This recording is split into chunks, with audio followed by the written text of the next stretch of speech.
You turn your can'ts into cans, and through God's grace, you make it through. Hey, it's Jameka Lache, and today I have most amazing guest today. I have Dr. RC, and I'll actually let her reintroduce herself, but she has an awesome organization called Dare to Soar with Dr. RC, and it being half National Social Work Month, I figured it'd be best that I have a social worker on. And not only was she just a social worker, she was nationally recognized as the best social worker in 2019. That's nationally and overall in the state of Georgia, as well as making history, because it's still Women's History Month, as the first African-American female to do so. So welcome. I want you to reintroduce yourself. I want you to get that right. How are you today? I'm doing well. And I certainly appreciate the opportunity to share information on today. It's just an awesome chance to deliver and share information. This is something that's near and dear to me. As I was introduced, yes, I am Dr. RC. Also, I have the podcast that's called Dare to Soar with Dr. RC. Additionally, I have a nonprofit, LLC, that is dedicated to my auntie, Katie Mae Rivers. And it is dedicated to her. It's called Soar with Katie. And the Katie stands for Carrying Actions Towards Inspiring Eagles. This dedication, of course, as I said, it's near and dear to me because when I think about this work in itself, I can do nothing but give my all for it. It is definitely the social and the work all at the same time, but you definitely have the opportunity to have the pleasure of seeing individuals that you work with transcend on to the next level and understanding and knowing what they have the capability of. Additionally, I work in the Atlanta area as a school social worker as well. I've been in this field for about 20 years, close to 20 years now. I can still remember getting into the field, and the way that I got into it was an introduction to mental health, actually. And pun on me, as we will get into questions a bit more in doing this. I attended Florida State for my MSW program, and I am a proud HBCU graduate from Voorhees College in Denmark, South Carolina. But it is full of love and warmth, definitely. So families that may be looking for a small, intimate setting for their children, I'm putting a shameless plug in for my HBCU. I learned a lot and grew a lot there as well. Moving forward, I obtained my doctoral degree from Augusta University in Sarasota. You turn your can'ts into cans, and through God's grace, you make it through. Thank you for your time again. So much rescheduling. I appreciate you for just that.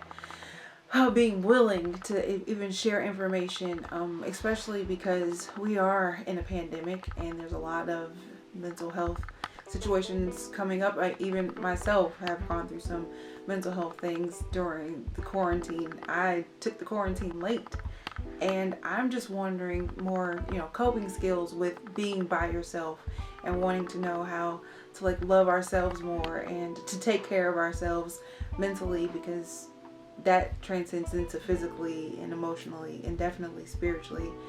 And my first question is, was there a defining moment for you to get into social work because of all of those factors? Definitely was. Social work came to me actually before I even realized it. And why do I say that? Is because, as I referenced my aunt, that is who got me into this field. I would sit with her, and I share this story. I was sitting with her in Savannah, Georgia, which is my hometown, during the summers that she would come home when I was still in high school. I was a junior in high school. I clearly remember sitting at those times with her, and she would bring her papers because she was a college professor in the area of social work. She would bring her papers home, talk about her students, and then she was so intertwined with her students until they would stop by my grandmother's house, the ones that lived in Savannah, just like they were a part of the family. And the more and more she would talk about it, I told her, no, I can't be a social worker because they don't make any money. I can't do that job. So clearly I was wrong, and she won that battle. But the more and more she continuously talked about the advocacy, the laws and the processes, and more importantly, just honestly helping families begin to come back together and bridging that gap. And then sharing that knowledge with her students as well. They just loved on her so much with the knowledge and the information that she shared with them, until I began to fall in love with it the more and more I saw and heard everything about it, especially with those advocacy pieces and getting that education that was so vitally important, as we can see that comes full circle now. Even though she's not with me in the physical sense, I'd like to say that she was called on another assignment. But I think of her each and every day. I carry her with me each and every day, in my cell phone, actually. My business is named after her, so I can do nothing but pull on the wisdom constantly that she's given. I even still have books with her handwriting in it, because those were our reflective moments as we sat and had the dialogue about it, what it meant to get into this field. And I'm sure if she were still here now and seeing everything that's going on, she would probably have to take a breath and sit back and say, really, really? 3.5 years. Yes. So you served as well. Do you have any advice that you remember giving maybe a military child to stay, positive during transitions, because we have to move so much?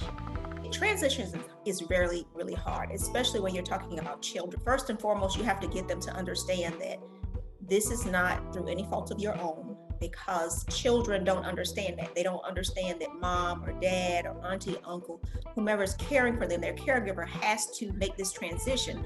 And it's not a transition that they necessarily want to make. This is a transition because they were called to duty. And that's what it is. They were called to provide a service. And in that same sense, myself as a social worker, having them to first understand that communication is a key element that's going to keep you grounded. Now, when they move and lose friends, it is their whole world crushes, whether they're in elementary, middle, or high school. But just keeping them positive and sharing those positive things with them, such as that, and then connecting them with mentors also, to let them know that what you're experiencing, you're not doing this alone. There are others that have to do that. Additionally, I would ask them to communicate with one another and try to keep a connection with those that they have met, whether it's through a letter, because of course, as time goes on, we know technology is much, much different now. But years ago, children had to write letters. And it's not a bad thing to write letters now, because it makes things so much more personable. Who doesn't like to receive a card that's filled with excitement and that anticipation with that? More importantly, keeping that mental health balance, because we know growing up, it's hard enough for adults to remain stable and stay steadfast and on the course. So just imagine a child experiencing that and they become withdrawn because they feel as though they've had a loss. And it's a serious loss for them because they've lost friends. They have lost familiar surroundings with them. So feeding them with that positive energy is definitely a plus. Now, does every child work the same? Absolutely not. But we have to meet them where they are, find what their niche is. Say if they like to color, or if they have, a teacher that they communicate with, things like that. And making sure that mental health is balanced, getting them into sports, things of that nature. Those things help them to stay. And you have to keep moving forward. And that's something that my youngest aunt, shares, which is my Auntie Katie's sister, my Auntie Sharon. She always tells me to keep things moving forward. And that's so very true. Things are not going to always be sunshine and roses because none of us live in a glass house. No. Things happen in the blink of a second. But on those times when I felt that way, I could always go and have those conversations with them, which really helped me a lot, my grandparents. Because they were very realistic. They didn't paint that picture to say, okay, everything is going to be great and wonderful. I received real-time life conversations. And I truly feel that having those life conversations still today with our students, and that's what I do with those that I work with. I always use this. I tell them, I said, well, you want me to sugarcoat it or you want me to tell you the truth about it? And I'd say things like that because it helps them to feel I don't have to be so uptight. Or if you come in the space that we're having a conversation in, then you can get it all out and then we can move forward on it. But I'm going to give you your time because you're human. You deserve to be heard just like anybody else deserves to be heard. And for me, that was great with them because they allowed my voice to be heard, which was so, so vitally important. A lot of times when we work with our families now, kids not having or children not having the opportunity to be heard, when we shut them down, they go into isolation, they begin to withdraw. So we lose out on a lot of opportunities where we could build rapport with them, establish those relationships with them. And I'm sharing all that to say that that's what kept me grounded. Now, each and every day, it's not going to be perfect. I'm human just like anybody else. But having that foundation of positivity, that's what keeps me going. I'm going to go through the process just like anyone else because life is going to happen. It's something that none of us can control. We're in COVID. None of us could control that. But we had to keep pressing forward. Once we readjusted and got ourselves back to a semi-balance, because I'm not going to say 100% because things are still transpiring and happening, but that's how it is. But we learn to be able to deal with it and move on. And then we, just like when you're growing a tree, you plant that seed. A seed was planted in me and allowed those branches to move and then leaves to come on. And this is an everyday process with all of it. Yeah, you say like we're in COVID and this whole pandemic and positive mental health and pandemic really sound like oxymorons. But the fact that you're able to maintain positive health as a social worker, taking on all of these other emotions from other people, how do you actually maintain positive mental health? Now, I do a lot of writing. I'm going to be honest, I do a lot of writing. Writing helps a great deal because once again, this is something that none of us could have ever fathomed.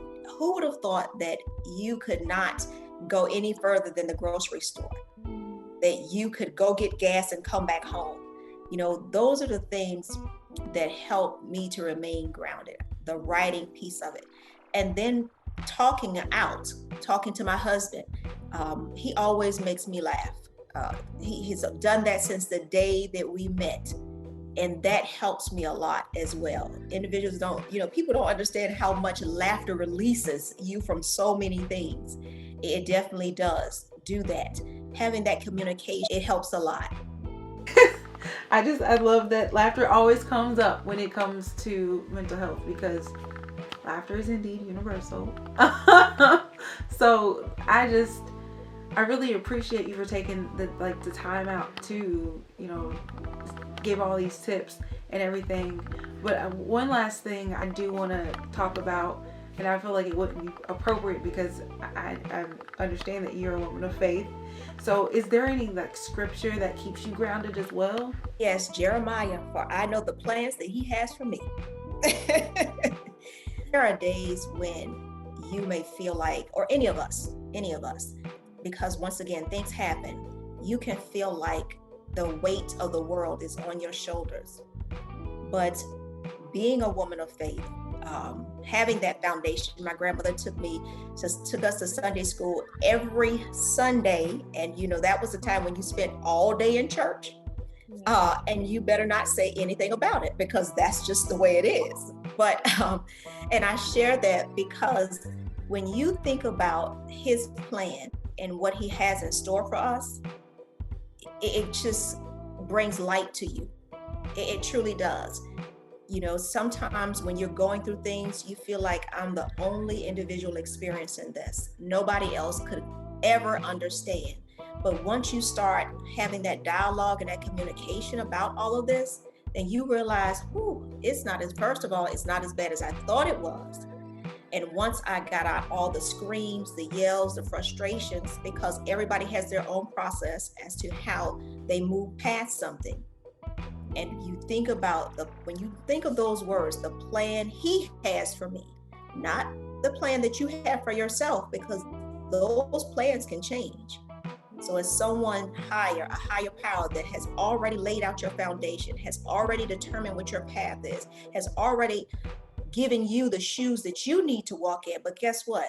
You just have to slide your feet on in them. You just have to slide your feet on in them and believe, and never, ever, if at all possible, ever give up hope. Because hope is the foundation that will allow you to dream. And when you stop dreaming, then your vision is gone. We can't allow our visions to leave us. We have so much going on inside of us. It's just placing it, getting some order to it. Just like your ABCs, you learn them in order, moving through that process. And that's important. Allowing things to line up for your good. Because remember, all of us were handcrafted with the mold that was specifically designed for each and every one of us. So we just need to fit into our mold. When we make fun of our I guess crises, like the maybe having anxiety or having depression or suicidal thoughts, and we make fun of these things, there's somebody out there that might not find it funny. And how do we actually make light of these situations so that people can be more confident in seeking help about all of these things that they deal with? That's why I love mental health so much. I guess that's why this is one of my babies. I'll say awareness is key. I have a case going on right now where a family is in fear because what's going on is through their younger child. I'll say that. And when you don't understand the process of it and what's going on, and especially even more when it hits home for you, there's a fear there.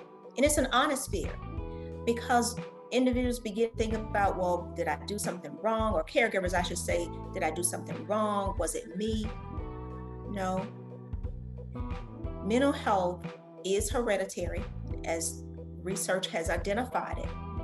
But to get individuals to feel comfortable with it, we have to deliver factual, concrete, and correct information. All the myths and the naysayers and all of those things, we can't allow that to happen. That's why it's always my goal to deliver that information, creating awareness, giving out pamphlets. When I do my shows on Saturday, or when I'm doing a public speaking forum through Soar with Katie, I'm sharing that information. One of my hashtags is speaking life into mental health. I want you to be able to breathe about it and not cringe when you see someone that may be experiencing depression or anxiety, or someone may have on the verge of a mental break just because they become withdrawn and uneasy with themselves, or just kind of hiding out or overexerting themselves. And that's just because they don't understand what's going on inside of them. They don't understand that portion of it. And once you deliver that information and say, hey, we're here for you, here's some information, tell me how you're feeling. Share your experience. What is that like? What are you feeling? And to get them to dialogue and conversate about it, it helps a great deal. There were so many things that happened so many years ago that put those myths in the individual minds, until that's where the fear sets in. And when we allow fear to set in on something we don't understand, we become stagnated. There's an old game that during my time of growing up, we used to call freeze tag.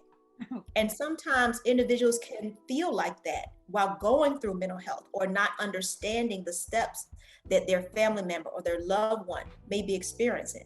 They feel like they're in that freeze mode until someone tags them and says, here, you're released. And that release is the information, that release is the awareness, creating that awareness, all of those things that are needed for them to get clarity. Now, can they always accept everything that's happening? Not right at first, of course not. We're in the flesh, we're human.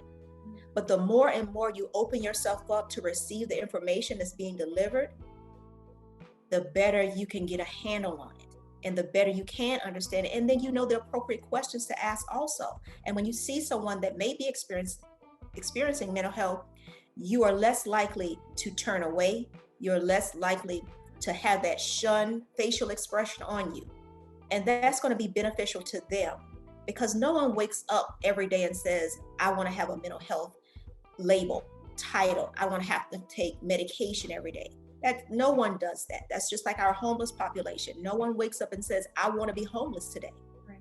There's circumstances beyond their control, but it's how we help them. And I said we, because it takes a village. It truly does. It takes everybody tapping into it together as to how that individual proceeds, how those individuals or our young people grow into be healthy, wholesome adults. And that's vitally important, because we have billions, of individuals across America.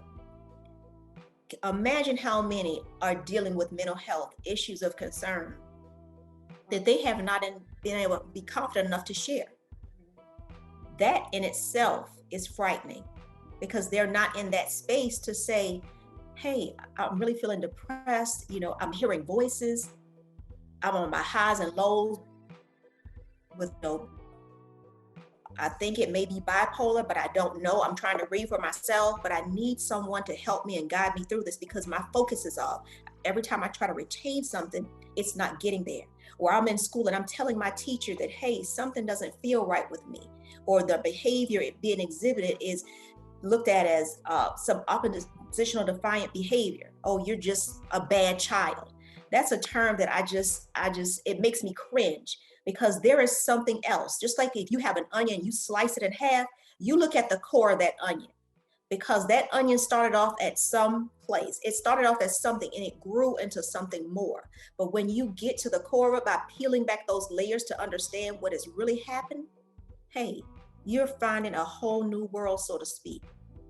And that is also relief for that individual. It's relief for the families, because they are now able to say, wow, I didn't even know my child or my mother, father, uncle, aunt, I didn't even know they were going through all of this, because I was in fear. I didn't want to, I couldn't make them feel comfortable about it. So everything that they've been struggling with, they withheld it inside of themselves until it became explosive. And we don't want anyone to get to that point. It's unfair to them that they can't feel like they're trusting individuals enough that are loving and caring for them, that they can't share that information with. Or an individual that wants to receive information, but they may be, in a circle of friends, so to speak, that if they reach out to get a pamphlet, if they're saying they're going to a group meeting just to find out information, someone is looking at them like, well, is something wrong with you? Why are you going? No. Knowledge is power. Do you know how many individuals across America receive counseling? It's a healthy outlet. And when we remove the stigma that's there, oh my goodness, that would be a party in itself. Right. Goals are to remove the stigma, and that way, I guess that's how we can actually make light of these, mental health diagnoses and all these things that will allow us to be able to be more confident in who we are and what we deal with, and be able to share it with more people, so that more people will just, I want to say, like, normalize, the taking of medicine and things. But if it is what we need, it's what we need. And I mean, I'm not a therapist, so that probably didn't make any sense, but I'm hoping this conversation helps someone, because it surely helped me. But before we leave, I would like you to just say where we could get all of your information as far as where to find you and how to listen to your radio show on Saturday mornings. If you go to my website, it'll tell you everything you need to know, which is www.soarwithkatie.com. I'm on every Saturday, my podcast, Dare to Soar with Dr. RC, every Saturday at 10. But if you go to my website, it will provide you with everything. I'm also on Instagram, which is Soar with Katie on Instagram. I'm also on Twitter, which is at Soar with Doc, DOC_RC. You can find me there. I'm on Facebook, LinkedIn. If you look at my name, Dr. Terrilyn RiversCannon, you will be able to look me up. But certainly, certainly go to my website. I would love to have an opportunity to come and do some public speaking to motivate the crowd. I believe in doing that. That is my thing. And share some good mental health tips with you too.